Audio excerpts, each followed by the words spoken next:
All right, I'm going to read this soliloquy, and then I'm going to zoom in on some parts that I think are just as amazing and kind of take us down the rabbit hole a little bit further that are going to be on the second um, column of this page, but I didn't highlight them. It's still part of the same soliloquy.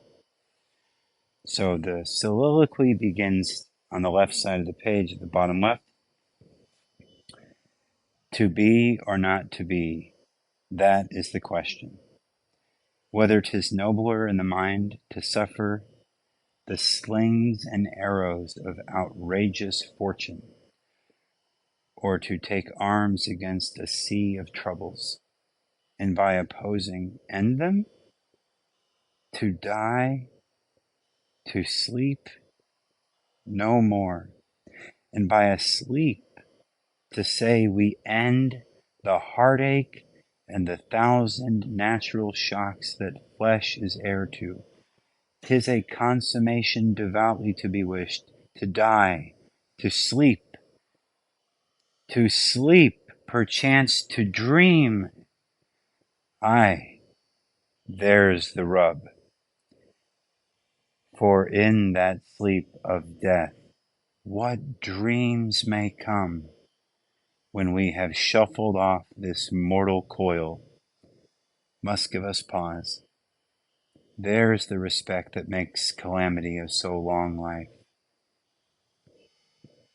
For those who would bear the whips and scorns, the oppressor's wrong, the proud man's contumely, the pangs of despised love, the law's delay, the insolence of office, and the spurns the patient merit of unworthy takes, when he himself might his quietus make with a bare bodkin. Who would fardels bear to grunt and sweat under a weary life? But that, the dread of something after death, the undiscovered country from whose bourne no traveler returns, puzzles the will and makes us rather bear those ills we have than fly to others that we not know of. Thus conscience does make cowards of us all, and thus the native hue of resolution is sickled o'er the pale cast of thought, and enterprises with great pith and moment, with disregard their currents torn away, and those and lose the name of action. Soft you now, the fair Ophelia, nymph, in thy orisons be all my sins remembered. See, he kills Ophelia. Ophelia is his sister, and Hamlet thinks that Ophelia, she's hiding behind the curtains, and Hamlet thinks that it's his dead father's brother who is the villain of this play, because his dead father's brother killed Hamlet's father. Now, here's something else that's really interesting. Shakespeare's son, who died young, maybe at age 5 or maybe 10, his name was Hamlet. And this Hamlet was the first play that King James, the same guy who authorized the King James Bible, saw. So it's one of his latter or later plays, because at the beginning of Shakespeare's career, he was playing before Elizabeth I. And then that was 1590 through, let's say, 1600, okay? And then the second half of his career, which really kind of ends after between 1600 and 1610, he 1611 he creates some of his greatest works. It's the latter half of his life, so you find more of the tragedies here. In the early part of his life, the more naive plays like Romeo and Juliet are are written. This is considered to be the best top three. The second best is typically thought to be King Lear. That's always in competition with Macbeth. But neither of those come anywhere near Hamlet. Hamlet is, the phrase would be non plus ultra. There's no higher achievement in Shakespeare's au revoir. Okay, that was a French word, which means his totality of his works. Hamlet's considered to be the best. But I was wanting to focus here the undiscovered country. That is referring to life after death. And see, this book, What Dreams May Come, if you watch the movie, Robin Williams, I won't give the plot away, but Robin Williams' wife dies. And he tries to go follow her, and he actually gets a guy helping him. Okay? That's a very common mythological trope, to have a helper, some kind of like Merlin helps King Arthur, and Virgil guides Dante into hell. They have these guides, and so anyway, Robin Williams tries to go into heaven, and then he goes into hell, and it's really a blending of Hamlet and Dante's Inferno that this book, What Dreams May Come, is all about. And I wanted to tell you that this author, Richard Matheson, he's a horror novelist, and you've seen probably the movie that was the most famous production, be the one with Will Smith, where everybody's dead. The zombie movie, I Am Legend. Okay, he also wrote A Stir of Echoes, which is another horror movie. What Dreams May Come is an unusual book for him to write, and an unusual movie, certainly, because it's not a horror novel. It's very moving and dramatic. And I just wanted to read to you I wanted to try to sort of verbally perform the way I remember hearing it performed in the play, so the inflections could be in the right place. And I tried to slow down and speak louder, and I didn't do a very good job, but I try to give the emphasis, just give it a little bit of a dramatic reading, so that you should know that you don't stop your breath at the end of a line. You stop your breath when you see a comma, or a long dash, or a colon, or some kind of punctuation. Okay, that's why you hear me just continue to go. And then after the part that I've got highlighted in the top right, where it's What Dreams May Come, for in that sleep of, now I want to say this like that. This is a poetic form for in that sleep of death, what dreams may come. So da da da da da da da da da da.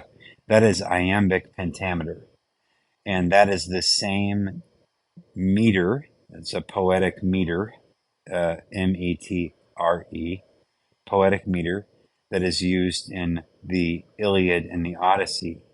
So it's an epic form, and he switches back and forth. And it's really unusual because he's doing that here. He also does it in Henry V for St. Crispin's Day speech. This is actually doubling as both a speech and a poem, which is incredible. I mean, you have to try to write it. Try to write something like that, for in that sleep of death, what dreams may come. It's blank verse, so it doesn't rhyme, but it's amazing that the guy wrote.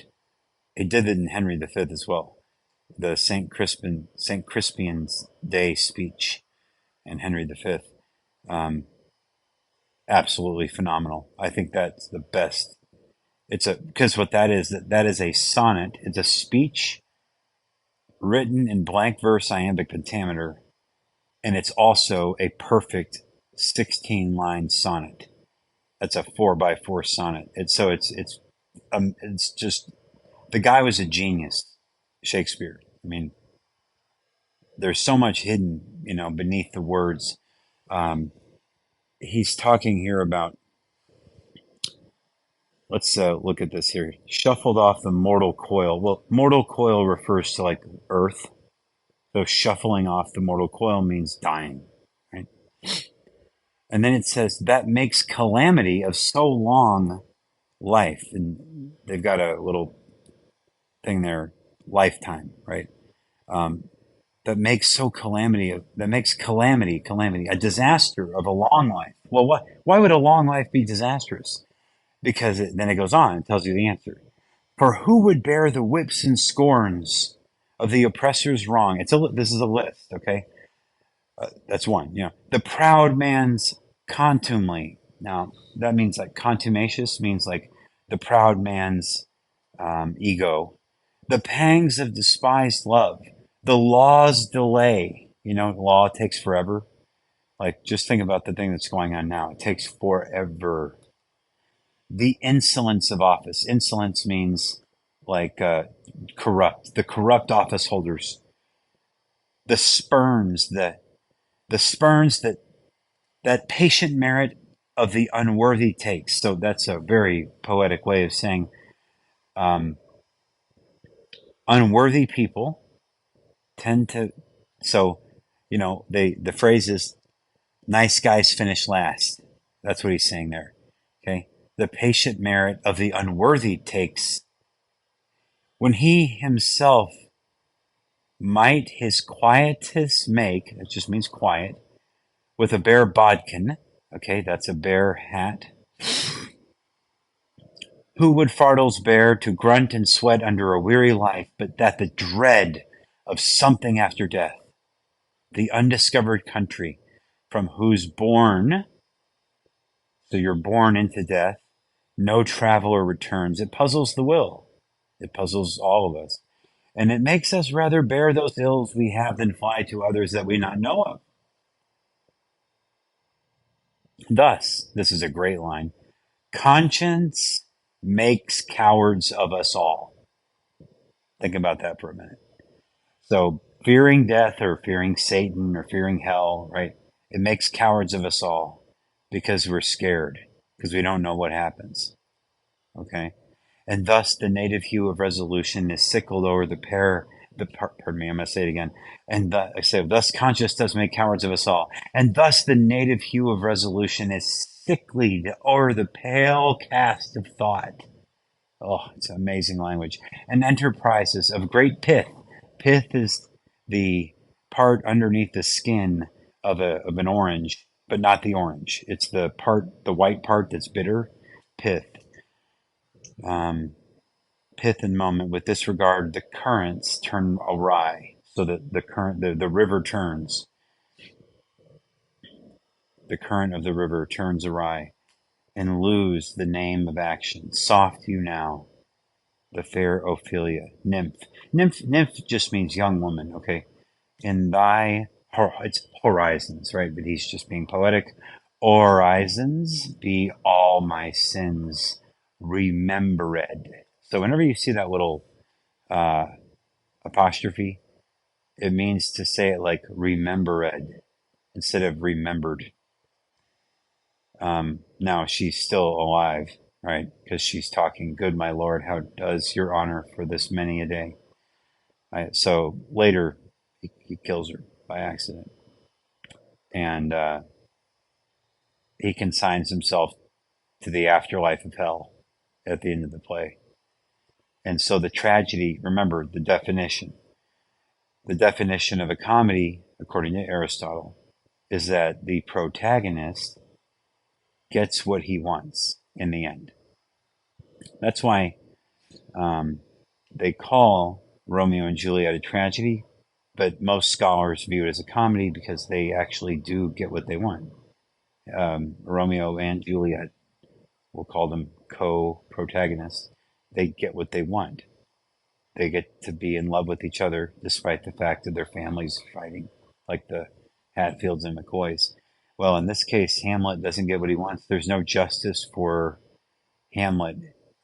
He learns the rule that Batman learns, which is he can kill the bad man, he can kill everybody that did him wrong, and he can still be damned to hell.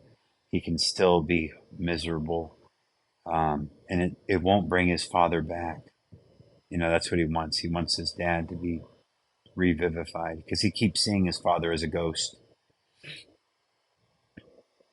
So I thought, just to read that to you, that to be or not to be, that is the question. Whether 'tis nobler in the mind to suffer the slings and arrows of outrageous fortune. See, I'm going to focus on outrageous fortune. What does that mean? The slings and arrows of outrageous fortune. Or to take arms against a sea of troubles, and by opposing end them? And he's asking the question, if he becomes like Batman, right? A Batman goes and fights the bad people, and his life becomes consumed by vengeance, right? Does he succeed after he opposes them? Does he end them? Oh, no. That's the whole point of this soliloquy: to be or not to be, to exist or not to exist. Okay, to live or to die. I could take it further and expand and say, to quit or to keep fighting. That is the question. It's the question that you have to answer every morning when you wake up. There's a great, Sleepless in Seattle. All right, another movie. When the little boy Jonas gets Dr. Marcia Fieldstone, or whatever her name is, on the line, and then they get Tom Hanks to come and talk. And he says, tell us about your wife. Tell us how it is it that you fare right now. And he says, well, I guess or they ask her, what are your plans? He says, I think I'm going to wake up tomorrow morning and breathe in and out. It's very much a dramatic moment. And he says, and just every day that I do that I wake up and breathe in and out, maybe over time I'll stop remembering that I once had it so good. And it's a very sad moment. That's a great movie. If you haven't seen Sleepless in Seattle, that would be a great movie to add to the list. Another movie to watch with mom and cry. Okay. It's very funny too, by the way. Okay, I think that's it. Let's figure out how to stop this recording. Okay.